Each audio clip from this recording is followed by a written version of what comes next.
About the point ओ।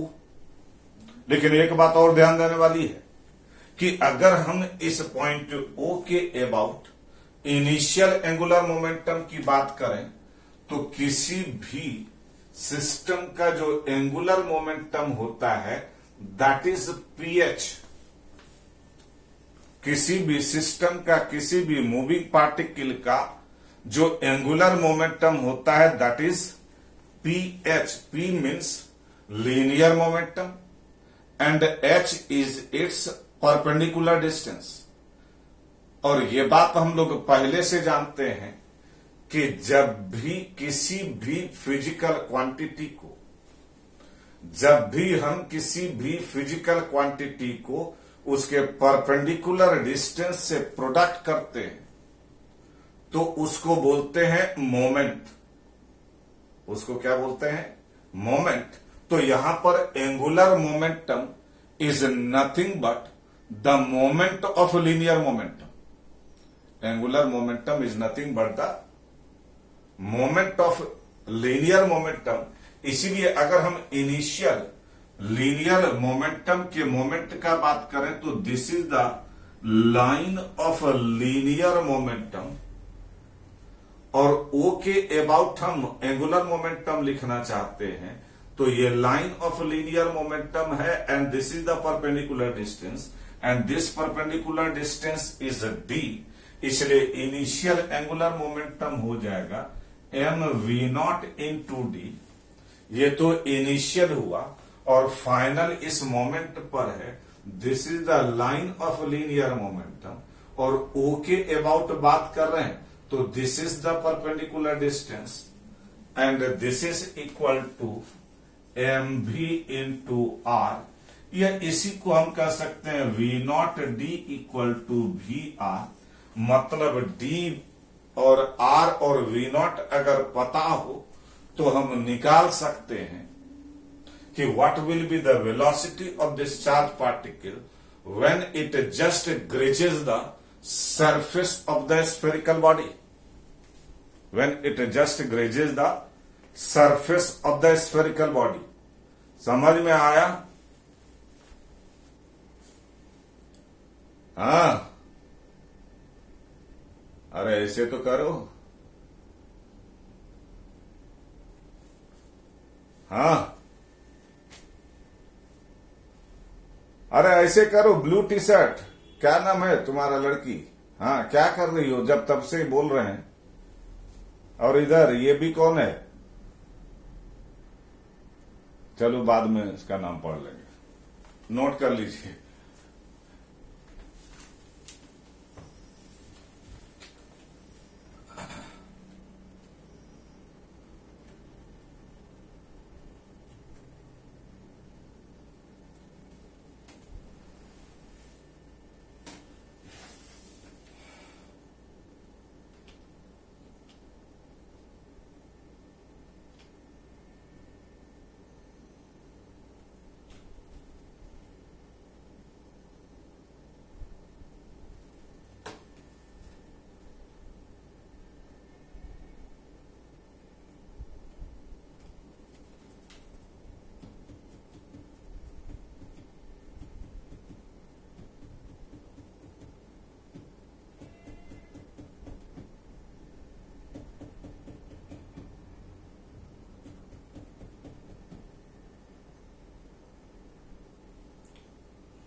हो जाएगा तो बता दीजिएगा।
हो गया।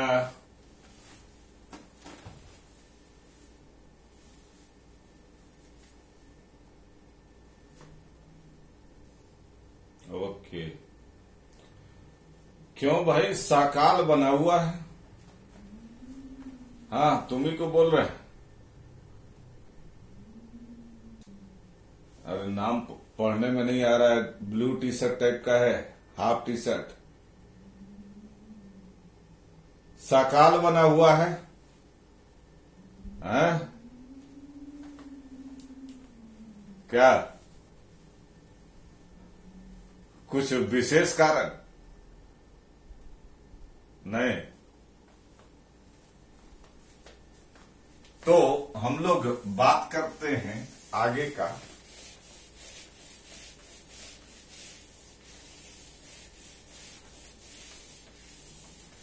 कि किसी भी दो चार्ज पार्टिकल्स के बीच लगने वाला फोर्स, अगर अब बात करें the force of interaction, the force of interaction between two charge particles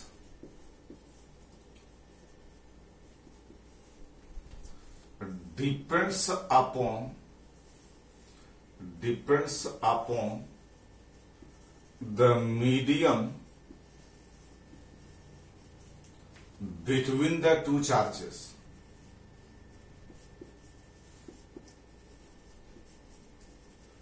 कहने का मतलब ये है कि अगर हम कहते हैं कि मान लीजिए कि एक चार्ज ये Q1 है और एक चार्ज ये Q2 है, इसके बीच के सेपरेशन को हम R कह देते हैं, तो ये बात अपने को पहले से पता है कि 1 2 पर फोर्स लगाएगा और 2 1 पर फोर्स लगाएगा इधर के तरफ।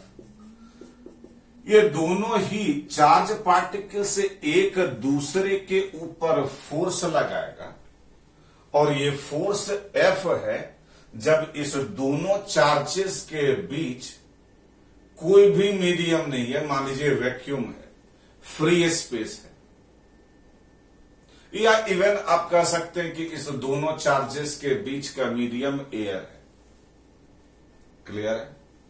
अगर हम अब इस दोनों चार्जेस को हाथ में पकड़ें और किसी लिक्विड में डुबा दें, सेपरेशन को सेम रखते हुए अगर हम इस दोनों चार्ज पार्टिकल को लिक्विड में डुबा दें तो अब इस दोनों चार्जेस के बीच का मीडियम एयर नहीं रहा, बल्कि अब इस दोनों चार्जेस के बीच का मीडियम लिक्विड हो गया। तो नेचुरल है कि लगने वाला फोर्स अब पहले से बदल जाएगा। पहले से अब लगने वाला फोर्स क्या हो जाएगा? बदल जाएगा। अब अगर हम मान लीजिए कि अब इस दोनों चार्जेस के बीच कोई भी लिक्विड रखने के बदले वाटर डाल दें, पानी डाल दें, तो लगने वाला फोर्स बदल जाएगा। अगर इस दोनों के बीच अब पेट्रोल डाल दें तो फोर्स बदल जाएगा। दोनों के बीच मिल्क डाल दें, फोर्स बदल जाएगा। दोनों के बीच माइका सीट रख दें तो फोर्स बदल जाएगा। दोनों के बीच का मीडियम अगर वुड कर दें तो फोर्स बदल जाएगा। इस दोनों चार्जेस के बीच अगर माने खुद आ जाए तो भी मीडियम बदल जाएगा। और जब जब मीडियम बदलेगा तो इस दोनों चार्जेस के बीच लगने वाला जो फोर्स है वो बदलेगा। इसका मतलब क्या हुआ? इसका मतलब यह हुआ कि किसी भी दो चार्ज पार्टिकल्स के बीच लगने वाला फोर्स इस बात पर डिपेंड करता है कि दोनों चार्जेस के बीच का मीडियम क्या है। और जैसे जैसे मीडियम बदलता जाएगा वैसे वैसे दोनों चार्जेस के बीच लगने वाला फोर्स भी बदलता जाएगा।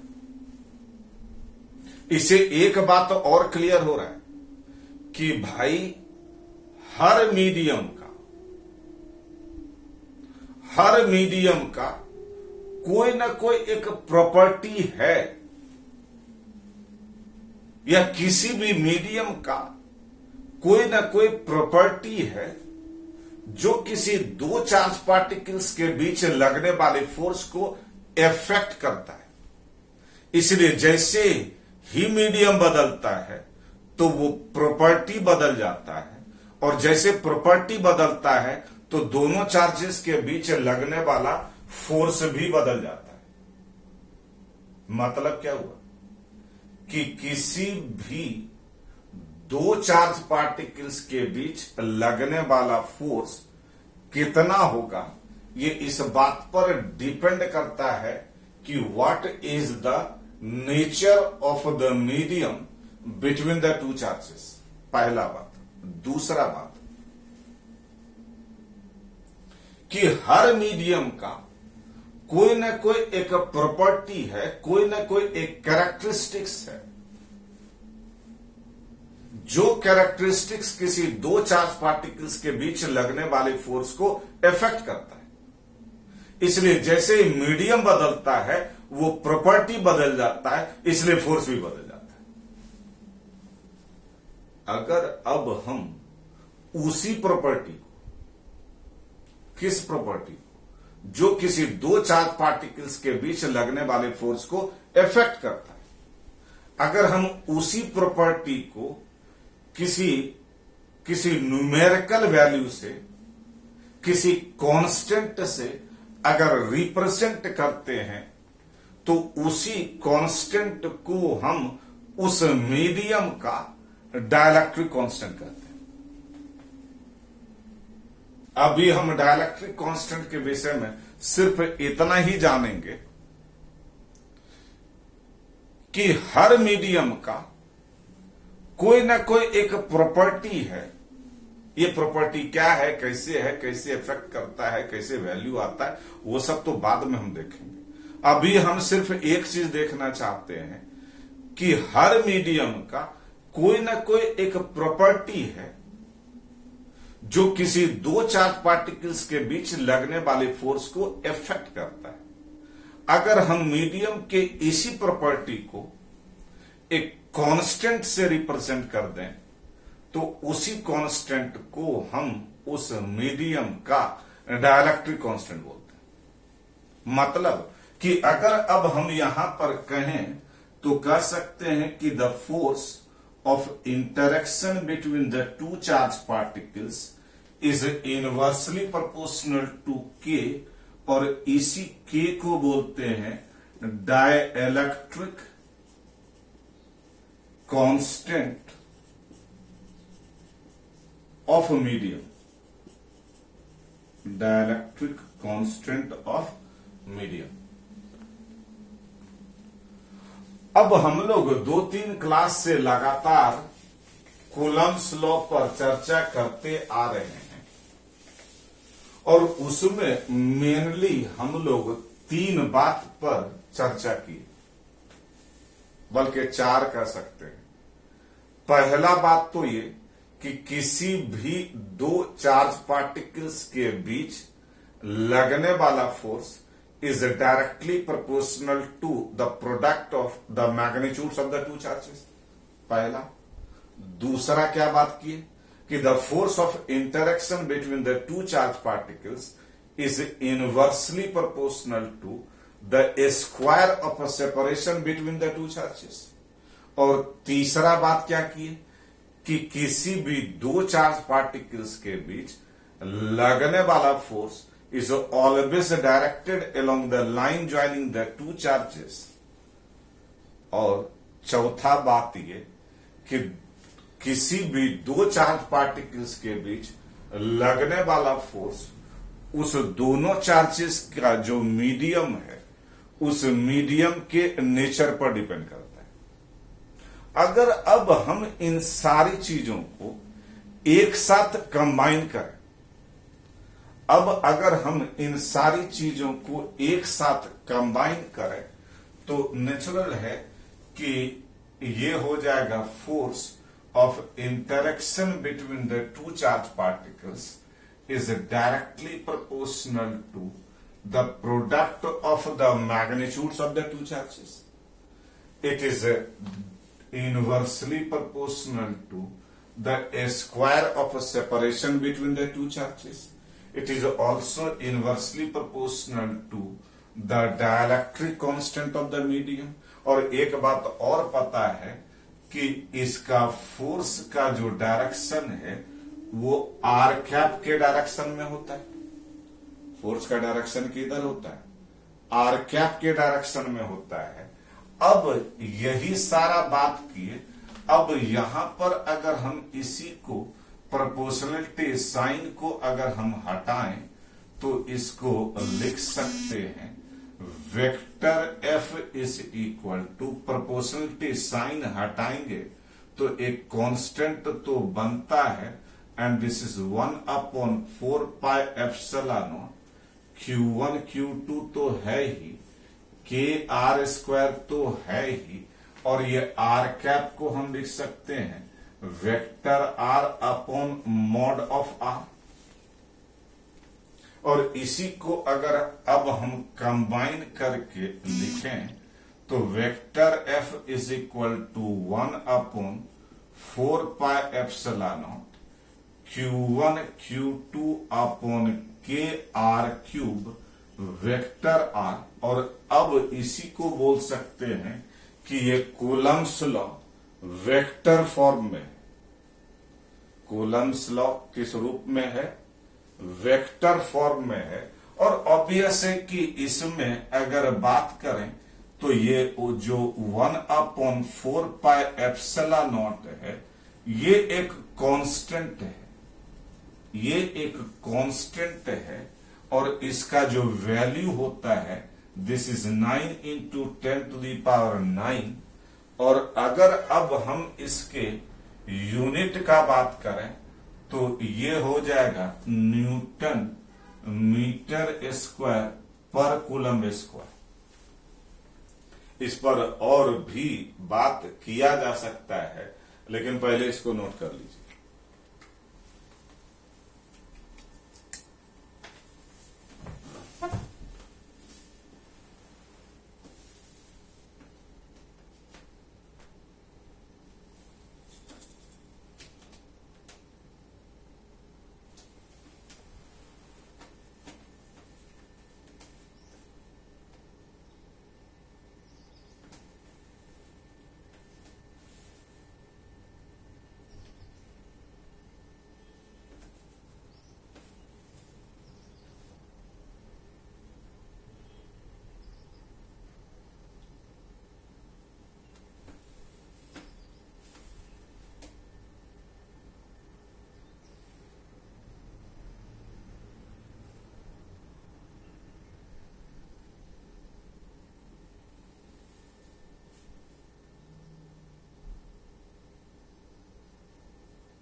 हो जाएगा तो बता दीजिएगा।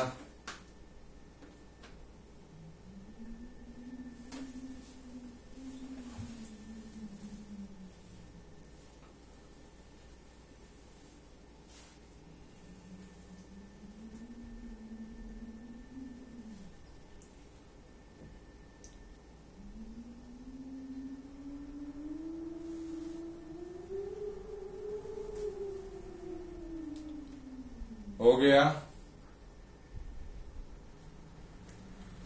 अब अगर हम इसी में बात करें